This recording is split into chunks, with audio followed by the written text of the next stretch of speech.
भारत की टीम घटनास्थल पर सबसे पहले पहुंची है और एक्सक्लूसिव तस्वीरें लगातार हम आपको दिखा रहे हैं कि एनआईए की जांच जो है वो घटनास्थल पर लगातार जारी है। बड़ी खबर जिस तरीके से पूरी घटना को अंजाम दिया गया उसके बाद से जांच एक तरफ लगातार जारी है और वहीं रिपब्लिक भारत की टीम घटनास्थल पर मौजूद है। एनआईए की टीम घटनास्थल पर जांच कर रही है। घटनास्थल पर भारी संख्या में सुरक्षा बलों को भी तैनात किया गया है। सुरक्षा बल की टीम लगातार मौके पर मौजूद है। एनआईए की टीम जो है वहां पर जांच कर रही है। ये जो बोल आपको दिखाई दे रहा है इसके पीछे जो पाइन ट्रीज है, जो झाड़ियां हैं, बिल्कुल इधर से ही जो है टेररिस्ट जो है अंदर आए हैं, जो कि इंटेलिजेंस एजेंसीज का कहना है। बिल्कुल अंदर आए हैं, चारों तरफ से घेरा है। एक आदमी उसमें से इस गेट के इस एंट्री पॉइंट पे खड़ा रहा ताकि कोई भी अंदर या कोई भी अंदर से बाहर ना निकले। तो एक तरह का जो है गेट उसने बंद कर दिया था, जो कि बताया जा रहा है। और उसके बाद जो है सेग्रीगेशन हुई थी। उसके बाद लोगों को अलग करके कई लोगों को पूछा गया कि इफ़ यू आर नॉट मुस्लिम तो अगर आप मुस्लिम है तो कलिमा पढ़िए, अगर नहीं है तो फिर गोलियां, अंधाधुंध गोलियां चलाई गई। अभी जो है इस बोल का जो है इन्वेस्टिगेशन चल रहा है। कई चीज़ें हैं, कई सैंपल्स जो है फॉरेंसिक टीम्स ने अभी उठाए हैं। हालांकि सीआरपीएफ जेएंडके पुलिस जो है मॉनिटरिंग कर रही है ताकि क्राइम सीन जो है वो डिस्टर्ब ना हो। लेकिन जहाँ तक इस इंसिडेंट की बात कर रहे हैं, कल करीब 70 लोग जो थे वो यहाँ प्रेजेंट थे। यहाँ पर यहाँ एक मॉस्क भी देखने को आपको मिल रहा है। यहाँ ट्रैम्पोलिन है बच्चों के लिए, एक वो माउंटेन एयर का ट्रैकर्स के लिए ट्रैक बना हुआ है। तो कई तरह की एक्टिविटीज़ जो एक टूरिस्ट को चाहिए एक टूरिस्ट डेस्टिनेशन पे, वो सब यहाँ मौजूद है। लेकिन सबसे बड़ा क्वेश्चन जो है कि ये टेररिस्ट इस तरह के ग्रासलैंड से, इस तरह के रिज से अंदर कैसे आए।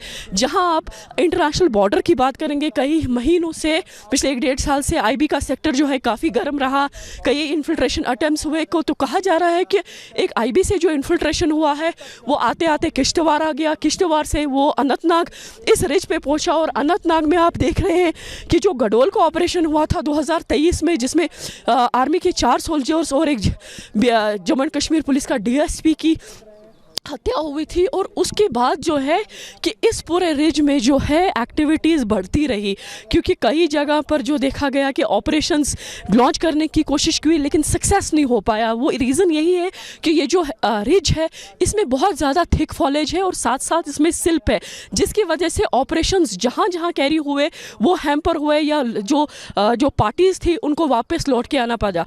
तो टेररिस्ट ने एक एडवांटेज लिया इस तरह के रिज का। साथ साथ एक रेकी जो हुई है कि और जो अभी बताया जा रहा है कि जो आइटिनरी कई टूरिस्ट की है वो कहीं ना कहीं लीक हुई है, क्योंकि जहां आपके फॉरेन टूरिस्ट है वहीं आपका आईबी का ऑफिसर है, वहीं एक नेवल ऑफिसर भी है। तो कहीं ना कहीं इन्वेस्टिगेशन एजेंसीज इस पर भी जोर लगा रही है कि क्या होटल से, क्या घोड़े वाले से, क्या ट्रांसपोर्टर से कोई ऐसी आइटिनरी लीक हुई है। क्योंकि जो लोग यहाँ प्रेजेंट थे, कुछ गवर्नमेंट ऑफिशियल्स भी थे, तो किस उस एक एंगल पे भी इन्वेस्टिगेशन हो रही है। क्योंकि जो स्पॉट टेररिस्ट ने इस बार चूज़ किया है ये बिल्कुल अलग थलग स्पॉट है, जो पहलगाम मेन टाउन से बहुत दूर है। एक ट्रैकर्स का ट्रैक है जिसको अगर आप ट्रैकिंग करते हैं तो करीब 2 से 3 घंटे का ट्रैक है, मडी है और जिसमें कई जगह पर जो है पेड़ गिरे हुए हैं। तो आसान रास्ता नहीं है यहाँ तक पहुँचना। लोग घोड़ों पे आते हैं या पैदल आते, मोटराइज रोड नहीं है कि आप गाड़ी में चल दिए और यहाँ पहुँचे, ऐसा कोई पॉसिबिलिटी तो है नहीं। अगर आप पैदल भी चल रहे हो तो कम से कम 5 घंटे का जो है ट्रैक है, जहां अगर आपको यहाँ 22 सरन के इन मीडोज में आना है। तो टेररिस्ट ने एक एडवांटेज लिया, एक रेकी प्रॉपरली हुई है कि अगर इस तरह का अटैक होता है तो इवैक्यूएशन में कितना टाइम लगेगा। क्योंकि इवैक्यूएशन जहां डिले हुआ, जो इंजर्ड लोग थे उनका ब्लड काफ़ी लॉस हुआ। अगर इवैक्यूएशन जल्दी हो पाता या ये जगह कनेक्टेड होती मेन रोड से तो शायद कई लोगों की जान बच जाती। लेकिन रास्ता बहुत कठिन है, बहुत अलग है और साथ साथ यहाँ तक पहुँचने में बहुत टाइम लगता है। और इवैक्यूएशन के टाइम भी जो अटैक 3 बजे हुआ और 7 बजे के आसपास जो है इवैक्यूएशन ऑपरेशन स्टार्ट हुआ। और जब तक वो नीचे आए कई लोग जो है अपनी जान इस पूरे इंसिडेंट में गवा गए। और जहां कश्मीर के टूरिज़्म या टूरिस्ट पे अटैक की बात करेंगे तो मुझे लगभग यही याद है कि एक टूरिस्ट का अटैक जो हुआ था वो 2017 में, जब अमरनाथ यात्रा जो चल रही थी, जब सोनमर्ग से यात्री आ रहे थे, बटिंगो के पास पहुंचे तो लश्कर के काफ़िले ने उन पे ऊपर हमला किया। हालांकि उस वक्त लश्कर के जो लोग हैं उनको न्यूट्रलाइज भी किया गया था, लेकिन वो एक बड़ा अटैक था हिस्ट्री में। उसके बाद जो है एक CRPF पे 2019 में हुआ, फरवरी के महीने में, जब CRPF पे जैश मोहम्मद ने अटैक किया, JM ने CRPF के कॉन्वॉय पे अटैक किया, जिसमें करीब 40 CRPF पर्सनल्स की डेथ हुई। और उसके बाद ये बड़ा अटैक है। हालांकि गुलमर्ग में एक अटैक हुआ, साथ में सोनमर्ग में जो टनल अभी रिसेंटली इनॉग्रेट की प्राइम मिनिस्टर ने, वहाँ पर अटैक हुआ, जो कि 2024 अक्टूबर के एंड में हुआ था, एंड के दिनों में हुआ था।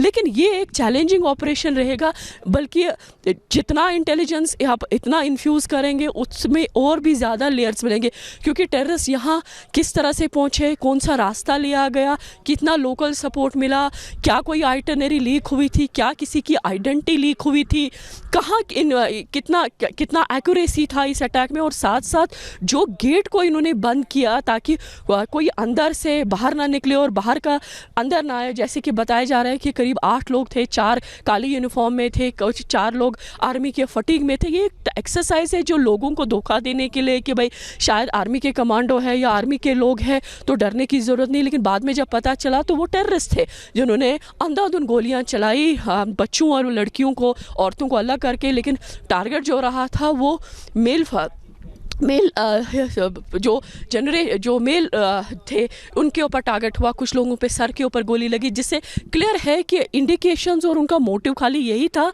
कि ज़्यादा से ज़्यादा कैजुअलिटी हो। जिनकी डेथ हुई है majority of them were hit on head injuries बहुत ज़्यादा है, और जो इंजर्ड है उनको या तो एब्डोमेन में लगी है, या तो थाई में लगी है, या तो आर्म में लगी है। कुछ लोगों को ब्रूसिस लगे हैं। कुछ लोग जो यहाँ से भागे हैं, दलदल में कुछ लोग फंसे थे, क्योंकि कई लोगों के जूते हमने देखे, कई लोगों के सॉक्स हमने देखे, बैग गिरे हुए हैं। तो that means they were running for their life. और उस सारे चीज़ में कई लोगों की जो है एक्सटर्नल इंजरीज भी हुई है, जिनको ट्रीटमेंट किया जा रहा है। हालांकि JNK एडमिनिस्ट्रेशन ने ऑलरेडी एक्स ग्रेशिया अनाउंस किया है। जिनकी डेथ हुई है उनके किथन किन्स को 10 लाख, जिनकी इंजरीज है उनको 2 लाख, और जो कम छोटी इंजरीज में भी 1 लाख रुपए गवर्नमेंट ने अनाउंस किया है। लेकिन सबसे बड़ा चैलेंज, सबसे बड़ा मुद्दा है कि पाकिस्तानी टेररिस्ट